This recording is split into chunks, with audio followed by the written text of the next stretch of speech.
Sie schrieben mir, wozu es leugnen?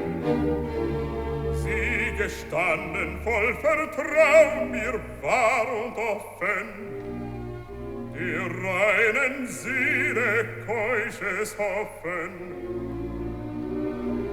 Dank sag ich ihrer Offenheit, denn das Gefühl, das sie erneut im Herzen mir war längst gestorben, doch fern sei mir jetzt Schmeichelei. Aufrichtig, offen wie sie selbst, will heute ich zu ihnen sprechen. Erst meine Beichte ohne Trug, dann fällen sie den Urteilsspruch. Wie peinlich, diese Kränkung, diese Schande.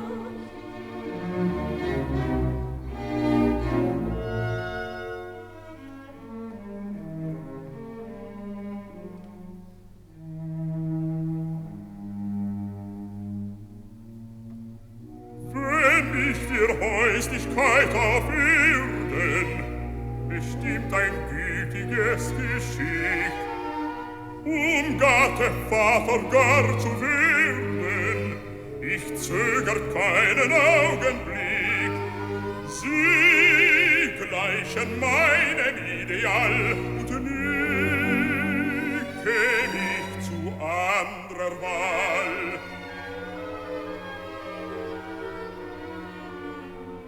Doch bin ich nicht zum Glück geboren, mein Herz liegt mit sich selbst im Streit, und unnütz wäre unverloren für mich all ihre Zärtlichkeit.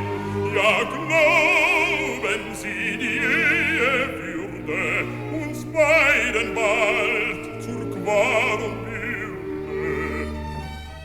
Wie sehr mein Herz auch glüht und wallt, Gewohnheit macht es morgen kalt. Zu viel der Sorgen und der Schmerzen beut uns die Ehe und ihr Zwang. Und dulden heißt, wer weiß wie lang.